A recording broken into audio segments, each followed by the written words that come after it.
तो जैसा कि हम सबको पता है कि WWE की हिस्ट्री में बहुत सारे बेबी फेसेस और बहुत सारे हील सुपरस्टार हैं जो कि हम विटनेस कर चुके हैं। लेकिन भाई कुछ सुपरस्टार ऐसे होते हैं कि जिनका भाई कोई एक ऐसा रन होता है जो कि भाई फैंस के अंदर बहुत ज़्यादा फेवरेट हो जाता है और लोग उसके बारे में हमेशा ही जो है वो बात करते हैं। तो आज की वीडियो में दोस्तों हम ऐसे ही 10 बेबी फेस सुपरस्टार्स के बारे में बात करने वाले हैं जिनको भाई WWE ने एक टाइम पर इतना अच्छा जो है वो बुक किया कि भाई उनका वो जो रन था उसको आज तक लोग जो है वो याद रखते हैं। अब मैं पहले ही आपको बता दूं सबसे पहले तो कि भाई ये जो लिस्ट है ये मेरी अपनी है। इसके अंदर किसी को भी अगर भाई कोई मसला है तो वो उसको हो सकता है।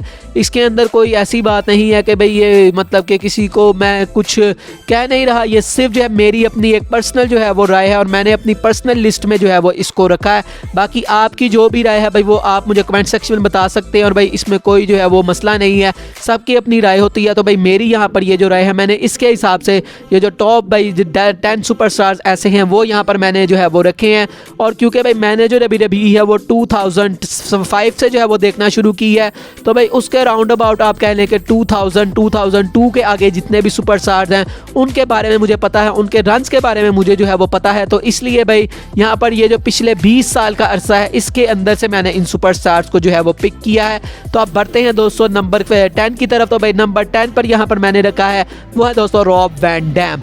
अब रॉब वैन डैम भाई WWE में काफ़ी बड़े सुपरस्टार रहे हैं और भाई ऐसे सुपरस्टार रहे हैं जो कि मुझे नहीं याद कि भाई किसी भी ऐसा कोई मोमेंट कभी हो कि उनको बहुत ज़्यादा जो है वो WWE की तरफ से फैंस की तरफ से क्रिटिसाइज़ किया गया। वो हमेशा ही एक अच्छे सुपरस्टार रहे हैं जिनको भाई फैंस हमेशा ही जो है वो बैक करते रहे हैं। खासतौर पर भाई जो उनका ECW के अंदर टाइम था और 2007 में उनका जो 2007 या 2006 में उनका जो जॉन सीना के साथ मैच हुआ था वन नाइट स्टैंड में, वहाँ पर भाई किस तरह से जो फैंस है उन्होंने उनको सपोर्ट किया था। तो भाई उस टाइम पर वो काफ़ी बड़े सुपरस्टार थे। मनी इन द बैंक वो जीते, WWE चैंपियनशिप वो जीते, ECW चैंपियनशिप वो जीते।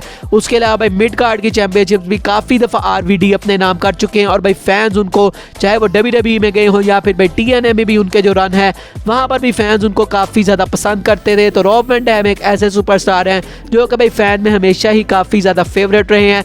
नंबर 9 की तरफ अब हम बढ़ते हैं तो वो है दोस्तों जेफ हार्डी का नाम। अब जेफ हार्डी भाई वैसे अपनी रियल लाइफ में उनके काफ़ी पंगे यहाँ पर जो है वो चले हैं, उनके एक्सीडेंट्स भी कुछ हुए हैं और उसके अलावा भाई उनके ऊपर ड्रग्स वगैरह इस तरह के भी उनके जो है वो चक्कर जो है वो रहे हैं। लेकिन उसके बावजूद भी भाई जब भी वो ऑन स्क्रीन पर आए हैं तो फैंस ने हमेशा ही उनको जो है वो प्रेज़ किया है। ख़ासतौर पर भाई वो जो उनके हाई फ्लैंग मूव्स है और जिस तरह से भाई वो फैंस के लिए अपनी जान को दांव पे लगा देते हैं और कहीं से भी भाई मूव कोई भी परफॉर्म करते हुए वो डरते नहीं हैं। तो उसकी वजह से भाई जो फैंस हैं हमेशा से ही जेफ हार्डी को जो है वो बहुत ज़्यादा पसंद करते हैं और जब भी जेफ हार्डी रिंग में आते हैं तो भाई फैंस उनको देख के काफ़ी खुश होते हैं और काफ़ी उनके अंदर क्रेज़ होता है जेफ हार्डी को देख के कि भाई आज इनकी तरफ से हमें कुछ स्पेशल जो है वो मूव्स देखने को मिलेंगे। तो जेफ हार्डी भी भाई ऐसे सुपरस्टार हैं जो कि टॉप बेबी फेसेस की लिस्ट में आना डिजर्व करते हैं। नंबर 7 की दोस्तों अब हम बात करते हैं तो वो है यहाँ पर एडी गुerrero। अब एडी गुerrero की अगर हम बात करें तो भाई हमें पता है कि 2005 में अनफॉर्चुनेटली उनकी डेथ हो गई थी। तो इसलिए भाई मैंने उनको इतना फॉलो तो नहीं किया लेकिन भाई इतना ज़रूर फॉलो किया है कि मुझे इतना ज़रूर पता है कि भाई फैंस उनको कितना ज़्यादा जो है वो पसंद करते थे। वो जब एज अ हील वाली टैक्टिक्स भी यूज़ करते थे, भाई चेयर किसी के हाथ में थमा के खुद नीचे जो है वो गिर जाते थे, वो वाली ट्रिक भी भाई यहाँ पर फैंस काफ़ी ज़्यादा जो है वो उसको पसंद करते थे। और उसके अलावा भी भाई फैंस के अंदर वो काफ़ी ज़्यादा फेवरेट थे। अनफॉर्चुनेटली उनकी डेथ हो गई थी लेकिन अगर भाई वो आगे भी WWE में रहते तो भाई हमें उम्मीद है कि भाई वो आगे भी WWE को काफ़ी कुछ सर्व करते और वो WWE के टॉप बेबी फेसेस की ये जो लिस्ट है भाई इसमें और भी ऊपर आ सकते थे। तो नंबर 7 पर मैंने रखा है एडी गुerrero को। नंबर 6 की तरफ अब हम बात करते हैं तो वो है दोस्तों AJ स्टाइल्स। अब AJ स्टाइल्स भाई 2016 में जो है WWE में आए थे और उसके बाद से उनके भाई काफ़ी ज़्यादा रन यहाँ पर रहे हैं। वो एज उन्होंने बेबी फेस भी काम किया है, एज उन्होंने हील भी काम किया है।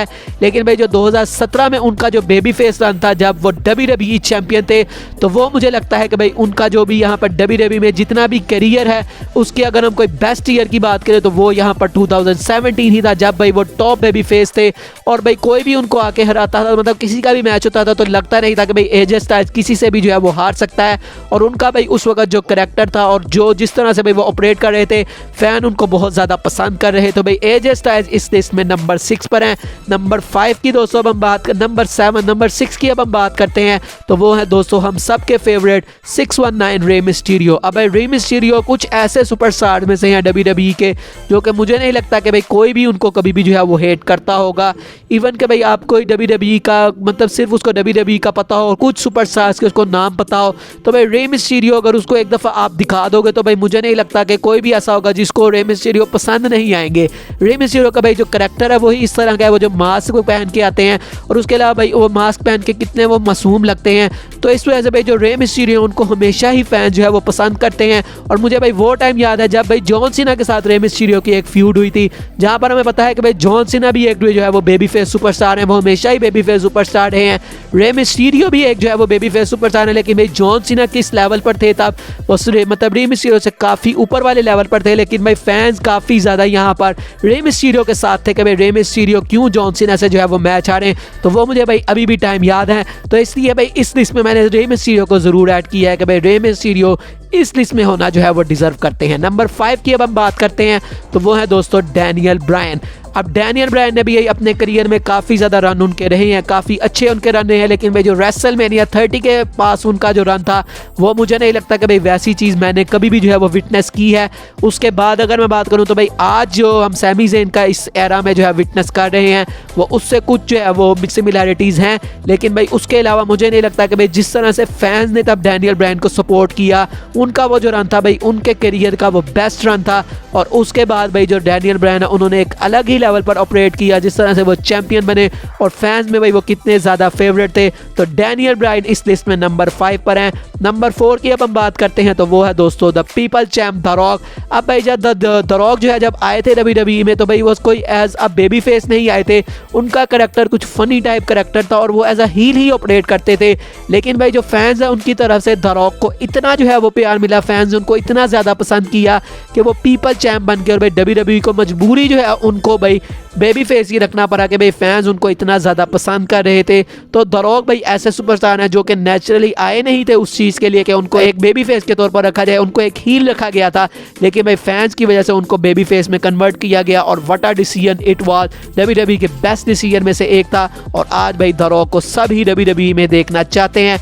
बढ़ते हैं दोस्तों अब नंबर 3 की तरफ, तो वो है दोस्तों स्टोन कोल्ड स्टीव ऑस्टन। अब स्टोन कोल्ड स्टीव ऑस्टन की अगर हम बात करें तो उनका भाई जो रन है वो मैं ये नहीं कहूँगा कि भाई मैंने स्टोन कोल्ड के सारे मैचेस ही देखे हैं, मैंने उनको फॉलो ज़रूर किया है, लेकिन मैंने कोई उनके इतने अच्छे मैचेस नहीं देखे। मतलब इतने मैचेस तो उनके अच्छे थे, मैंने जो है वो उनके मैचेस जो है वो इतने नहीं देखे। लेकिन भाई जिस तरह से उन्होंने जो हमारी मतलब अथॉरिटी थी उस टाइम पर विंस मैकमैन के साथ, भाई जो उनकी फ्यूड्स होती थी और जिस तरह से भाई जो विंस मैकमैन को वो तंग करते थे, क्योंकि विंस मैकमैन भाई उस टाइम पर टॉप हील थे और उसके मुकाबले में जो स्टोन कोल्ड स्टीव ऑस्टन थे भाई जिस तरह से वो आके उनको तंग करते थे, तो भाई उस वजह से जो स्टोन कोल्ड है भाई उन्होंने यहाँ पर काफ़ी ज़्यादा नाम कमाया और इस वजह से भाई वो जो टॉप बेबी फेसेस हैं उसकी लिस्ट में आना भी डिजर्व करते हैं। बढ़ते हैं दोस्तों अब हम फाइनल 2 की तरफ, तो भाई नंबर 2 पर यहाँ पर मैंने रखा है द फीनाम द अंडरटेकर को। अब भाई अंडरटेकर एक ऐसा नाम है जो कि भाई किसी को भी अगर सिर्फ रेसलिंग का पता है कि भाई रेसलिंग कोई स्पोर्ट होती है तो मुझे नहीं लगता कि भाई उसको दी अंडरटेकर का नहीं पता होगा। आप किसी से भी भाई यहाँ पर पूछ लें, अगर भाई हम अपने बाप दादों से पूछ लें या फिर भाई कोई भी ऐसा बंदा जो कि भाई रेसलिंग को देखता नहीं है, सिर्फ उसको पता है कि हाँ भाई रेसलिंग कोई जो है वो चीज़ होती है, तो अगर हम उसको कहेंगे कि भाई मुझे किसी रेसलर का तुम नाम बताओ, तो मुझे नहीं लगता कि भाई वहाँ पर वो अंडरटेकर के अलावा किसी भी सुपरस्टार का नाम लेगा। तो भाई अंडरटेकर फैन में इतने ज़्यादा फेवरेट है और उनका वो फीनाम वाला करैक्टर, जबकि वो एक भूतिया करैक्टर है, लेकिन उसके बावजूद भी भाई फैंस ने उसको हमेशा ही काफ़ी ज़्यादा जो है वो इंजॉय किया है। और ख़ास तौर पर भाई उनका जो थीम सॉन्ग है, जब वो थीम सॉन्ग की भाई उनकी जो बेल बजती थी और जिस तरह से भाई फैंस का रिएक्शन आता था वो देखकर भाई यहाँ पर काफ़ी ज़्यादा मज़ा आता था। तो अंडरटेकर भाई ऐसे सुपरस्टार हैं जो कि टॉप बेबी फेस की लिस्ट में अगर भाई किसी की नहीं है तो मुझे नहीं लगता कि भाई उसने फिर WWE देखी भी है या नहीं। तो भाई अंडरटेकर इस लिस्ट में नंबर 2 पे है। नंबर 1 की बात करते हैं तो मुझे लगता है कि भाई अभी तक अगर भाई कोई WWE को फॉलो करता है तो भाई 90% लोगों ने गैस कर लिया होगा, और वो है दोस्तों the 16 time world champion Cenation leader John Cena. अब जॉन सीना भाई WWE के कुछ ऐसे सुपरस्टार में से हैं जिनको भाई ज़्यादातर WWE ने अपने ऑलमोस्ट भाई उनकी पीक के जितने भी साल हैं भाई सब में वो एज अ बेबी फेस ही रहे। 2003 भाई लास्ट टाइम था जब उनको मतलब तब तो उनका भाई डेब्यू था, 2002 में उनका डेब्यू हुआ और 2003 तक भाई वो सिर्फ एज अ हील सुपरस्टार रहे। और उसके बाद भाई एक दफ़ा जब उनकी ट्रांजिशन हुई एज अ बेबी फेस, उसके बाद भाई WWE ने पीछे मुड़कर नहीं देखा कि हमें जॉन सीना को दोबारा हील बनाने की ज़रूरत भी है। उसके बाद भाई उन्होंने उनको बेबी फेस के तौर पर ही रखा और भाई टॉप बेबी फेस के तौर पर वो हमेशा रहे। और भाई उन्होंने जिस लेवल पर ऑपरेट किया, जिस तरह से भाई WWE को उन्होंने फ़ायदा पहुंचाया, मुझे नहीं लगता कि भाई हिस्ट्री में किसी ने भी इतना फ़ायदा किसी को भी पहुंचाया होगा मतलब WWE को। तो जॉन सीना भाई ऐसे सुपरस्टार थे जो कि काफ़ी ज़्यादा यहाँ पर लोग उनके बारे में बात करते थे, इवन के भाई जो उनको हेट भी करते थे वो भी उनको यहाँ पर रिएक्ट ज़रूर करते थे। जब भाई उनका थीम सॉन्ग प्ले होता था 2006 से 2013-14 तक, तो भाई यहाँ पर फैंस का जो शोर होता था, और भाई इवन अभी तक भाई फैंस जब उनका थीम सॉन्ग प्ले होता है तो भाई पागल हो जाते हैं। तो भाई जॉन सीना एक ऐसे सुपरस्टार हैं जिनसे बड़ा बेबी फेस सुपरस्टार मुझे नहीं लगता कि भाई WWE की हिस्ट्री में जो है वो कोई भी रहा है। तो भाई जॉन सीना एक ऐसे सुपरस्टार हैं जो कि भाई टॉप बेबी फेसेस की लिस्ट अगर कोई भी बनाता है तो मुझे लगता है कि भाई सबकी लिस्ट में जॉन सीना हमेशा ही भाई नंबर 1 पे रहने वाले हैं। तो ये थे दोस्तों मेरे टॉप बेबी फेसेस जो कि WWE में भाई मैंने अपनी होश में जो है वो देखे हैं। उसके अलावा भाई अब हम कल जो है वो हील सुपरस्टार के बारे में भी जो है वो बात करेंगे।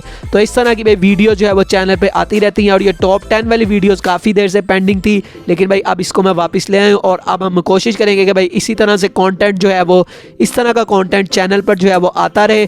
तो आप अपनी सजेशन भी मुझे कमेंट सेक्शन में दे सकते हैं कि भाई आप नेक्स्ट वीडियो किस टॉपिक के ऊपर जो है वो देखना चाहते हैं, क्या कोई टॉप 10 या फिर कोई भी अलग से टॉपिक, आप सब चीज़ें जो है वो मुझे सजेस्ट कर सकते हैं। तो बाकी दोस्तों आज की वीडियो यही तक थी, अच्छी लगी हो तो लाइक कीजिएगा, चैनल को सब्सक्राइब कीजिएगा। मिलेंगे नेक्स्ट वीडियो में, तब तक के लिए अल्लाह हाफिज़।